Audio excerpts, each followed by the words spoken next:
So honorable mention at the time that I'm recording this video is August is over streaming live at twitch.tv/AugustUwu. The new Swarm mode, as a matter of fact. Also at the time of recording this, the league servers are down, to give you an idea of when this is going down. But I just want to put that out there, because in the last video, I played Hollow Cure for like the background while I was narrating stuff, because this was coming, in case you didn't know.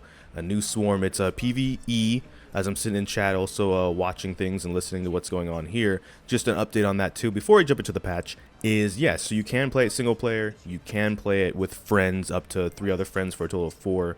So also Jinx is being talked about. Hold on. The reason Jinx is playable is that she was always playable. Jinx was actually the first character that was prototyped for this mode. Oh, that's nice. Okay. It was like, this mode originally was like kind of like in a baseline. This wasn't planned, so we're just here listening together now. And Jinx was like one of the original characters we prototyped. Mm-hmm. And so basically, she was already done.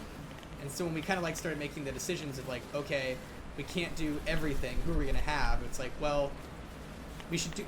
Oh God, what happened to me? Death. That is what happened. For this episode of Let's Talk Jinx, patch 14.13, in which case we'll just kind of immediately jump into it. This is the patch that's going to last 3 weeks, by the way, which is why it wasn't like to spite the Ari thing, by the way, but like, for example, we're seeing Bran is getting nerfed. Bran got my bans, because if things don't get nerfed this patch and they remain broken, or you feel they're broken, you're going to have to deal with them for 3 weeks instead of the usual 2, because Riot is going on their summer break. But with that being said, yeah, Bran was a bit of a interesting character this patch. I didn't want to call it, but I kind of did call it by saying, who does Bran think he is? Anyways, let's see if we can go over some AD carry changes that might affect Jinx, specifically though, like Kalista. The base attack damage is being reduced, the W minimum non-champion damage and non-champion execute threshold is removed, and the W non-champion damage is capped, or is cap reduced, R cooldown increased. So, first and foremost, the attack damage is going down by 2. It means in, back and forth trades as Jinx against Kalista, they're going to be doing 2 less damage, which doesn't seem like a lot. I bring up the whole usual thing, last hitting is going to be a little bit off, maybe perhaps for them when they're trying to last hit minions. Maybe not, because, I mean, Kalista players are interesting. They're built a little different. Kalista might be flavor of the week, maybe in pro play, but you don't really see that happen in solo queue unless she's absolutely broken. So that one's a bit different. Let's see, Karthus, Kennen, Lee Sin even. I mean, I guess since we could just go kind of blitz all of the changes, even though none of these will really affect Jinx. Bran's passive mana regeneration is reduced and the E damage is being decreased. Gangplank's E slow formula is now adjusted. Gragas' passive heal is being reduced. Graze's E bonus armor is increased. We went over Kalista. Karthus Q damage reduced. Kennen base health reduced. Lee Sin health growth increased. W shield increased at lower ranks. Lissandra Q damage increased. W cooldown reduced at lower ranks. Misfortune, there we go.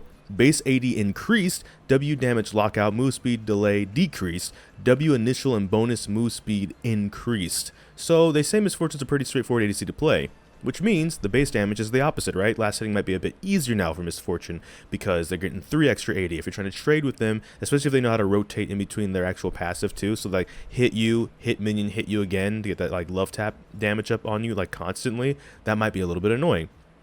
On the W strut, when the damage lockout is actually going down, the upgraded movement speed decay is actually going down, the max bonus movement speed is going up, and the initial bonus movement speed, instead of being 25 flat, it's going to be 30, 35, 40, 45, and 50. So they kind of want people to not max W low key. I'm just going to say that. They probably want them to not max W. They want, or not W, E, the make it rain. They want W to feel good. So Misfortune kind of falls in more of a category, in my opinion, like Draven and Lucian. They're lane bullies. They can be good out of lane. Of course, Misfortune, you can build a crit and have some fun that way. But a lot of people go lethality and stuff, so you can bully people in lane. So if you're playing into Misfortune as Jinx on this patch, just keep in mind, 1, Jinx isn't a lane bully, and 2, use or stay away, I should say, from the minion wave as much as you can. If they are Misfortune that's gonna, use love tap, minion you, minion you, minion you back and forth, because they'll constantly be able to, when they switch targets like that, that's when that extra damage from love tap comes into effect, in case you don't play against Misfortune that often. Orianna, base AD increased. Okay. Pantheon, W minion monster damage increased. Skarner, Q mana cost increased. W max health damage reduced. Talia, Q bonus monster damage reduced. Varus, base AD and AD growth decreased. Passive reworked. W damage and basic ability refund increased. W cast lockout on Q increased. Yeah, Varus has 2 builds right now, lethality and on hit. He's supposed to be able to have a crit build, but that's not been a thing for a while. Let's be honest. Another viable ban on this patch. So for me, it was Bran and Varus were my bans on this patch. And that's my point. It's like, I didn't want to lose games. Listen, I'm sorry. Maybe that makes me a traitor. It doesn't, because it's a difference of opinion, but at the same time, I get it. But listen, when Bran, I don't even really play mid lane. It's one of those, if I get put in mid lane, I just don't want to deal with Bran. Varus, meanwhile, is an interesting one, because obviously this is a bottom lane champion with Jinx. So, with this being said, let's go over some stats. Attack damage is going down. Attack speed growth is also going down. However, that's actually a lot. Attack speed scaling now includes attack speed from champion levels. Attack speed cap increased from 2.5 to 2.7 during champion takedown passive, meaning the passive itself can bypass the attack speed cap, which is 2.5. Interesting. Blighted Quiver.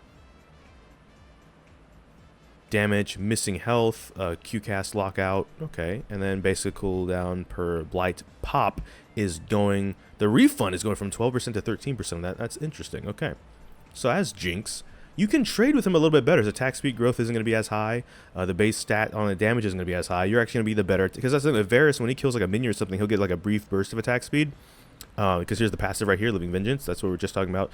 The minion kill and all this stuff, you know, with the bonus attack speed, that's being changed a bit. The champion takedown bonus attack speed is being changed a bit. It's not being removed, even though up here in the patch notes you would think it was passive reworked, meaning it's something completely new. It just means it's been retooled, maybe would be a better word. At the same time, with these decreases and the decreased damage, if you do want to trade with Varus, early is now the time to do it. And it doesn't mean, you know, early as in levels 1 through 11. I'm talking like laning phase specifically, because Varus also still has a bunch of his other abilities, and depending on the support matchup that you have going, it could still favor him, so be careful. Xayah, E cooldown reduced, E damage increased. Xayah's a little weaker than she should be, and it's completely falling out of contention in the ADC pool, meaning that we don't see her in pro play anymore. That's all that means. Let's be honest. Keep it honest. The Blade Collar cooldown. Oh, Xayah is getting buffed. I know someone who's going to like that. The base damage is going up on the Blade Collar, and the cooldown is being reduced. So the feathers. Make sure you always watch. It's kind of the same rule as always. Watch the feather placement. When you're fighting Xayah, watch where her feathers are going, so you know where they'll be coming back when she recalls them. That is a huge chunk of her strength, and she will kill you if you don't pay attention to that. Zac, passive formula reworked to scale off level instead of R ranks. That's pretty good. When you combine that with some bug fixes and the upcoming skins for Rain Shepherd Melio and Rain Shepherd Fizz, you have yourself a completed patch notes for patch 14.13 of League of Legends. Everything else in these patch notes do not matter. Let's check back in with August real quick to see if there's some neat info being talked about with Swarm, which will be on the PBE this patch and be coming to live mid-July. Or not. Thank you so much for watching this video. Make sure to like, comment, subscribe, hit that bell notification, the actual subscribe button. But I don't know which video will be next, because I have a lot of kinks. So until this time, take care. ggGetJinxed. Thank you for watching, and enjoy pizza responsibly.